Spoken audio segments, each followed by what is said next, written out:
नमस्कार विद्यार्थी मित्रांनो, एक्झाम स्टडीच्या ऑनलाईन आणि ऑफलाईन प्लॅटफॉर्मवरती तुमचे सर्वांचे स्वागत। मी सतीश काळे। ITI इन्स्ट्रक्टरच्या व्हॅकन्सीज आलेल्या आहेत। आजचं त्याचं नोटिफिकेशन आहे, आजच भेटलं आहे। डिटेलमध्ये ते नोटिफिकेशन आपण डिस्कस करूयात। एक्सपेक्टेड होतं एक 600-700च्या आसपास, येऊन गेल्या 1457 व्हॅकन्सीज जवळपास। यामध्ये मेकॅनिकलला 1000+ व्हॅकन्सीज आहेत वेगवेगळ्या ट्रेडसाठीच्या, जवळपास इलेक्ट्रिकलला वेगवेगळ्या ट्रेडसाठी 150च्या आसपास, उरलेल्या सिव्हिलसाठी एक 40-35च्या आसपासच्या व्हॅकन्सीज। डिटेलमध्ये सिलेबस काय आहे, एलिजिबिलिटी क्रायटेरिया काय आहे आणि सिलेबस नंतर असलेल्या एक एक्झामचा पॅटर्न कसा असणार आहे, what about the marking scheme आणि नंतर सिलेक्शन स्टेजेस कशा असणार आहेत आणि क्लिअर कट म्हणजे बाकीचे छोटे मोठे जे आपल्या एक्सपिरियन्स सर्टिफिकेटच्या रिलेटेडचे पॉईंट्स आहेत ते सुद्धा आपण याच्यामध्ये डिस्कस करूयात।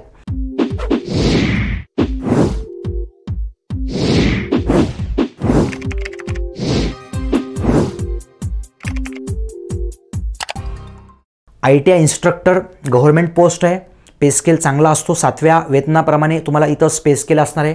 55-50च्या आसपास तुम्हाला सॅलरी भेटणार आहे इन हँड, या टाईपमध्ये आहे। थोड्याशा महत्त्वाच्या तारखा बघूया आपण आता याच्यामध्ये। आजच नोटिफिकेशन रिलीज झालं आहे आणि आजच ऑनलाईन ॲप्लिकेशनला सुरुवात पण झाली आहे बघा। ऑनलाईन ॲप्लिकेशनला ही 17 ऑगस्ट रोजी म्हणजे आजच्याच दिवशी सुरुवात झाली आहे। सप्टेंबर 7 सप्टेंबरपर्यंत हे ऑनलाईन ॲप्लिकेशन चालणार आहे। याच दरम्यान तुम्हाला ऑनलाईन ॲप्लिकेशन भरून फीस पण पे करायची आहे बघा। त्याच दरम्यान तुम्हाला फीससुद्धा पे करायची आहे आणि एक्झामच्या परीक्षेच्या 7 दिवस अगोदर तुम्हाला हॉल तिकीट भेटणार आहे। एक्झामचं हॉल तिकीट लगेच तुम्ही बघू नका, 7 दिवस अगोदर भेटेल। त्याच्यामध्ये 2 टाईपमध्ये एक्झाम होणार बघा। त्यामध्ये जर बघितलं आपण, एक सामायिक परीक्षा असणार आणि दुसरी व्यावसायिक चाचणी असणार। तुमच्या ट्रेडच्या रिलेटेडची ही चाचणी असणार, परीक्षा असणार। ही सामायिक परीक्षा जी असणार ही कॉमन एंट्रन्स टेस्टच म्हणूया वाटलं असतं आपण। खरं तर ही आहे CBT, कम्प्युटर बेस्ड टेस्ट होणार आहे। ऑप्शन असणार तुम्हाला 4 आणि त्या प्रकारे तुम्हाला ॲन्सर्स करायचे असतील। निगेटिव्ह मार्किंग कुठंतरी जाहिरातीमध्ये आणखी मेन्शन केलेलं नाही आहे, तसं काही अपडेट आलं तर लवकरच कळवेल तुम्हाला। ही कॉमन एक्झाम आहे, ह्याचा सिलेबस आपण लवकरच डिस्कस करूया खाली। ह्याची टेंटेटिव्ह डेट आहे बघा, सप्टेंबर किंवा ऑक्टोबरच्या आसपास होईल, त्यांनी सुद्धा म्हणलं संभाव्य डेट आहे। नंतर जी तुमच्या ट्रेडच्या रिलेटेडची एक्झाम असणार आहे ती नोव्हेंबरमध्ये संभाव्य म्हणजे दाट शक्यता आहे। ह्याच्यामध्ये जर आपण बघितलं विभागनिहाय पदसंख्या जर बघितली तर ही जी 1457 आहे, मुंबई विभाग 319, पुणे 255, नाशिक 227, औरंगाबाद 255, अमरावती 119 आणि नागपूर आहे 282, अशी मिळून एवढी पदसंख्या आहे। तर तुम्ही कुठल्याही विभागाला अप्लाय करू शकता, फक्त अप्लाय करताना तुम्हाला तिकडचा वेगवेगळा चार्ज लागेल। तुम्ही कुठल्याही पोस्टला अप्लाय करू शकता, पण त्याचं नॉलेज तुम्हाला फर्दर पाहिजे, बरोबर। तुमचा जो ट्रेड आहे ऑब्वियसली त्याच ट्रेडला तुम्ही अप्लाय करा, कारण जी तुमची CBT 2 म्हणा किंवा जी व्यावसायिक चाचणी होणार आहे ती त्याचवरती होणार आहे। पुढे बघितलं वेतन श्रेणीचं तर हे काही नाही, 7व्या वेतनाप्रमाणे आहे। तुम्हाला जो स्केलची रेंज आहे 38,600 म्हणजे 38,600 ते 1,22,800 याप्रमाणे आत्ताच बोलूया आपण याच्याविषयी। हे बघा, सामाजिक आणि समांतर आरक्षणाच्या बाबतीतचे हे सगळे पदसंख्या खाली अवेलेबल दिल्या आहेत बघा। जसं की आपण जर बघितलं पदनाम म्हणजे name of the post craft instructor fitter असेल। आता ह्याच्यामध्ये सुद्धा कॅटेगोरीज आहेत बघा, महिला, खेळाडू, माजी सैनिक, प्रकल्पग्रस्त, भूकंपग्रस्त, पदवीधर, पदविका, ओके, या टाईपमध्ये सुद्धा आहे आणि सर्वसाधारण।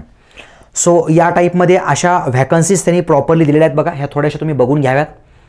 हे डिटेल्ड नोटिफिकेशन जे आहे आपल्या टेलिग्राम चॅनलवरती सुद्धा पोस्ट केलेलं आहे, 3ही ब्रँचच्या।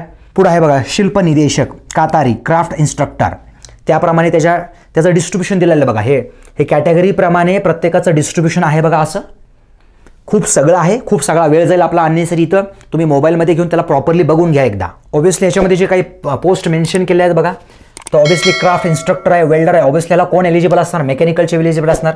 क्राफ्ट इन्स्ट्रक्टर इथं इलेक्ट्रिशियन आहे, तर ऑब्वियसली इथं कोण इलेक्ट्रिकल ट्रेडवाले इथं एलिजिबल असणार आहेत।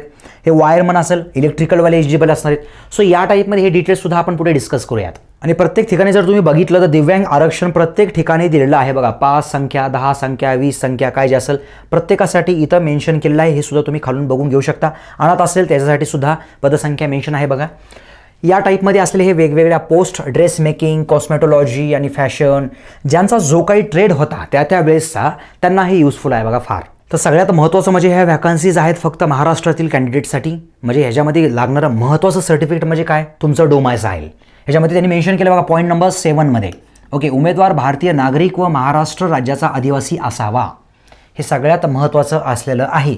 ओके, शैक्षणिक अर्हता व अनुभव दोन्ही पण लिहिले बघा। क्वालिफिकेशनसुद्धा आहे एज्युकेशनल आणि एक्सपिरियन्ससुद्धा आहे, अँड आहे तिथं, ऑर नाही आहे बघा। ह्याच्यामध्ये कॅन्डिडेट शूड पझेस, आता ह्या पर्टिक्युलर रूलप्रमाणे इट शुड पजेस, बी मध्ये मेन्शन केलं बघा, एक तर डिप्लोमा पाहिजे तुमचा, सेकंड क्लास डिप्लोमा चालतो, थर्ड क्लास असेल तर थर्ड क्लास जमणार नाही आहे.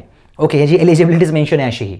सेकंड क्लास मिनिमम रिक्वायर्ड आहे बघा. In appropriate branch of engineering or technology of board of tech examination Bombay or its equivalent qualification. Diploma पाहिजे किंवा ऑर लिहिलं ह्याने, ऑर मेन्शन केलं आहे. किंवा काय जमतं बरं ह्याच्यामध्ये, SSC 10वी पण चालतं बघा, प्रोव्हाइडेड त्याच्यामध्ये मॅथमॅटिक्स अँड सायन्स असणं अपेक्षित आहे. किंवा त्याच्या इक्विव्हॅलंट एक्झामिनेशन चालते. आणि काय पाहिजे बरं, SSC सोबत काय पाहिजे आणखी, तर खालीलपैकी बरेचसे पॉईंट्स आहेत ते पाहिजे तुमच्याकडं. एक तर डिप्लोमा पाहिजे तुम्हाला, डिप्लोमा नसेल तर 10वी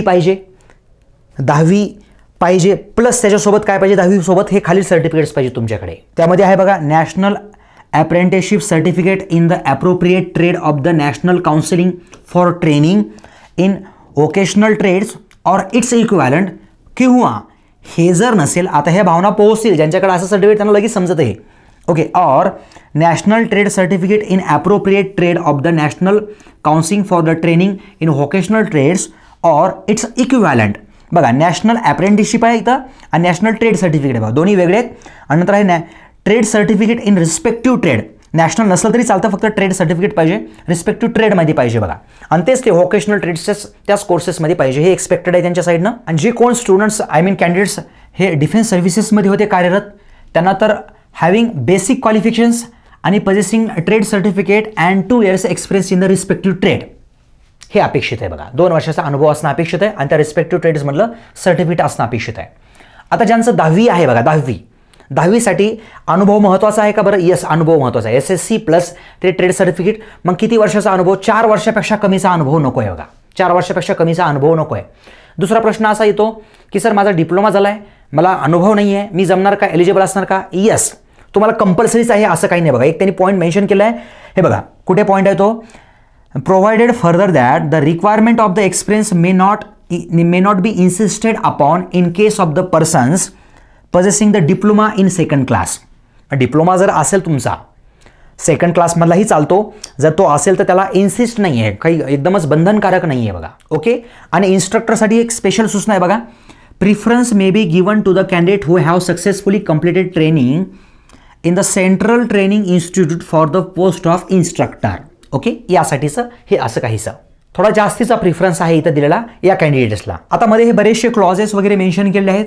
ओके, याचा पूर्ण अर्थ असाच आहे की अनुभव लागतो, SSC प्लस सर्टिफिकेटच्या स्टुडंट्सला अनुभव लागतो आणि त्या अनुभवामध्ये तुमचा जो ट्रेनिंग पिरियड असतो तो सुद्धा कन्सिडर केला जातो. आणि जे काही सर्टिफिकेशन असणार कुठलं असणार बरं, इंडस्ट्री ऑफ गव्हर्नमेंट डिपार्टमेंट पाहिजे किंवा इंडस्ट्रियल अंडरटेकिंग किंवा कमर्शियल कन्सर्नची असली पाहिजे किंवा कॉर्पोरेशन असलं पाहिजे किंवा board established by the government, याच्या संलग्न संस्थांमधलं हे सर्टिफिकेशन पाहिजे तुमचं. समजा इन केस याच्यापेक्षाही पुढचं हायर क्वालिफिकेशन असेल चालणार का? 100% चालणार. संबंधित व्यवसायात उच्च शैक्षणिक अर्हताधारक उमेदवार पात्र समजण्यात येतील. ओके, आणि महत्त्वाचं म्हणजे उमेदवाराने जाहिरातीच्या दिनांकास उपरोक्त अर्हता धारण केलेली असणं अपेक्षित आहे बघा. जे डेट्स असतं ना, तर जाहिरातीचा दिनांक म्हणजे 17 ऑगस्ट हा तुमचा रेफरन्स आहे बघा डेट कन्सिडर करण्यासाठीचा. पुढे बोलूया आपण वयोमर्यादा, एज क्रायटेरिया. बघा, किमान कमीत कमी वय 18 वर्ष पाहिजे बघा. ओपन असेल तर 38 वर्ष. खुला वर्ग, मागासवर्गीय, खेळाडू, अनाथ, आर्थिकदृष्ट्या दुर्बल 43 years, हे तुम्हाला माहितीच आता ह्या टर्मिनॉलॉजी.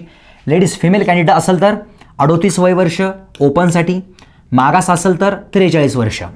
मग बाकीचं भूकंपग्रस्त असेल, प्रकल्पग्रस्त असेल, दिव्यांग, स्वातंत्र्य सैनिकांचे पाल्य असताल तर 45 वर्षाचं क्रायटेरिया, एज क्रायटेरिया. माजी सैनिकामध्ये खुला प्रवर्ग आणि दिव्यांगमध्ये ह्याच्यामध्ये 3 वर्ष प्लस, सशस्त्र दलातील सेवेचा कालावधी प्लस 3 वर्ष, दिव्यांग असेल तर 45, शासकीय कर्मचारी असेल तर 50 असेल आणि पुढचं कॉन्ट्रॅक्ट बेसिसवरती जर गव्हर्नमेंटमध्ये असेल तर 55 वर्ष. हे अशा टाईपचं एज क्रायटेरिया. बाकीचं ह्याच्यामध्ये डिटेलमधला मेन्शन केलेला क्रायटेरिया आहे. फक्त ह्याच्यामध्ये ध्यानात ठेवा की खेळाडूंकरता कमाल वयोमर्यादा 5 वर्ष शिथिलक्षम राहील. ओके, बाकीचे छोटे मोठे पॉईंट्स आहेत, तुम्ही एकदा बघून घ्यावेत. ॲज युजल मग नोटिफिकेशनमध्ये अनाथ आरक्षण असेल, महिला आरक्षण असेल, यांचे थोडेसे डिटेल्स मेन्शन केले आहेत बघा. तुम्हालाही पुढं कन्फ्युजन होऊ नये.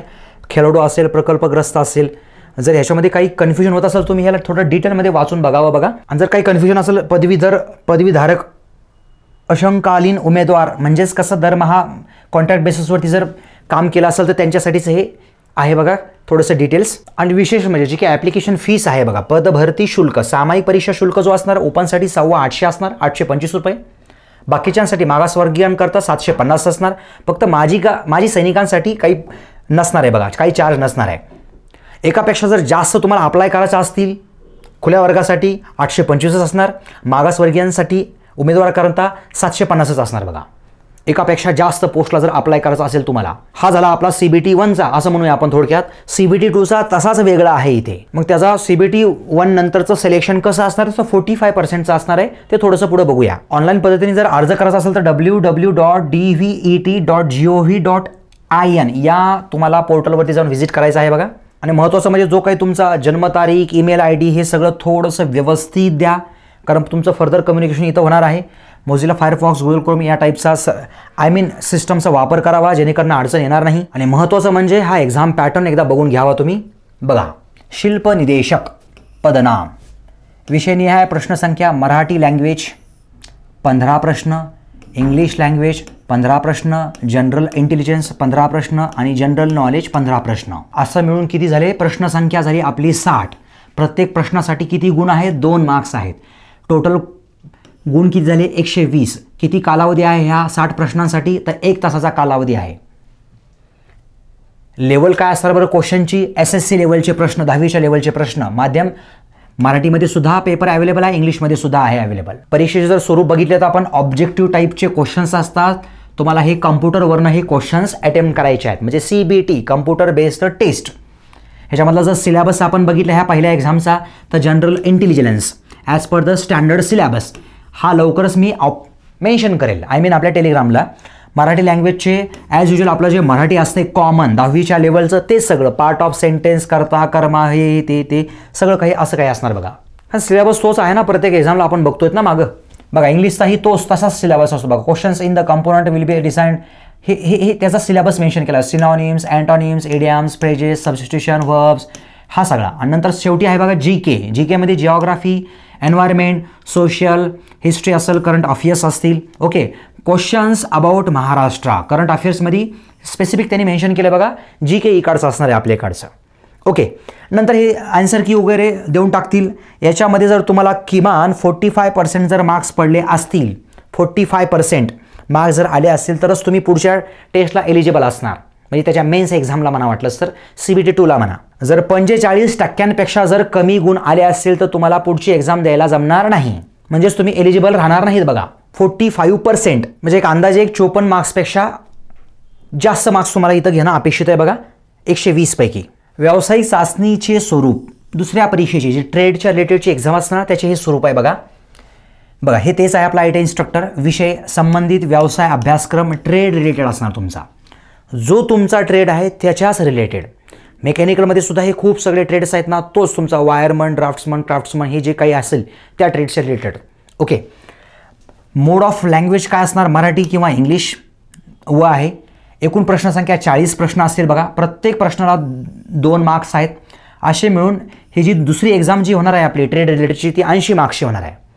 45 मिनिटाचा वेळ असणार आहे त्यासाठी. आणि त्यासाठी परीक्षेचे स्वरूप जर बघितलं तर ही सुद्धा कम्प्युटर बेस्ड टेस्टच आहे. ह्याच्यामध्ये सुद्धा 4 ऑप्शनच असणार आहे तुम्हाला. ह्याच्यामध्ये जर सिलेबस बघितला तर तुमचा रिलिव्हंट सिलेबस असणार आहे, जे की याच्यामध्ये मेन्शन केलं आहे. Syllabus for the relevant trade existed on the directorate general of the training DGT new Delhi website आहे अवेलेबल. बघेल लवकरात लवकरच मी काढून आपल्या टेलिग्रामला अपडेट करण्याचा प्रयत्न करेल. तसं बघितलं तर याची जी पुढची अगोदरची आपली एक्झाम आहे, जी कॉमन एंट्रन्स टेस्ट आहे त्याची सुरुवातीची, तर त्याचा कोर्स आपल्या ॲपवरती सुद्धा अवेलेबल आहे. आजपासूनच अवेलेबल, तसं तर अगोदरपासूनच अवेलेबल होता. ओके, आजपासून तो थोडा लाईव्ह केला आहे. तर मुलं व्हिजिट करत आहेत, तुम्ही तिथला कंटेंट बघू शकता. तुमच्या अभ्यासामध्ये जे काही मदत होईल, टेस्ट सिरीज असू द्या किंवा काही जे नोट्स मला जर टाकता आल्या त्या कोर्समध्ये मी टाकण्याचा प्रयत्न करेल. व्हिडिओज खूप सगळे अवेलेबल आहेत ऑलरेडीच आपण केलेले, कारण ही एक्झाम येणार आहे म्हणून ह्याच्या रिलेटेडचे थोडेसे सॉर्टेड व्हिडिओज असतील.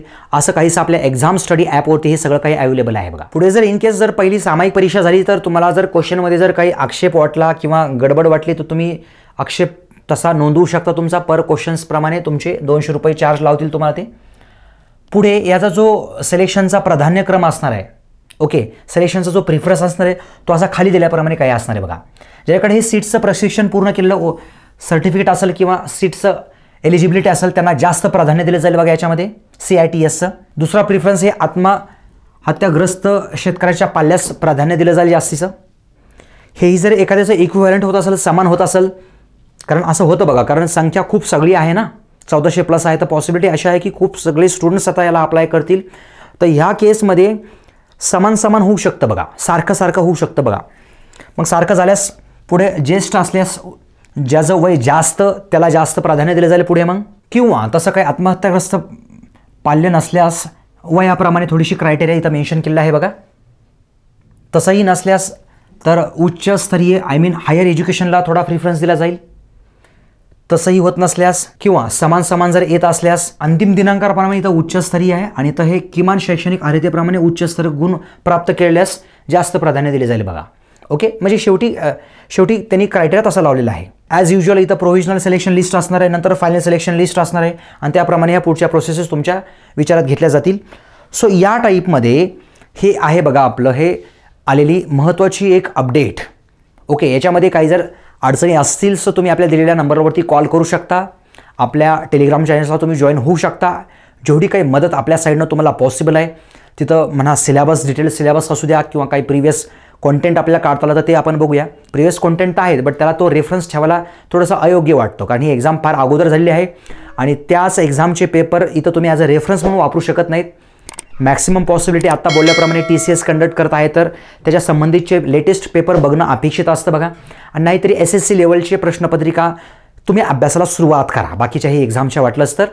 सो या टाईपमध्ये हे ITIची व्हॅकन्सीज महत्त्वाची अपडेट होती, तुम्हाला दिली. काही अडचण असेल तर त्या सगळ्याच अडचणी घेऊन मी अशाच एका सेशनमध्ये येईल. सो धन्यवाद विद्यार्थी मित्रांनो.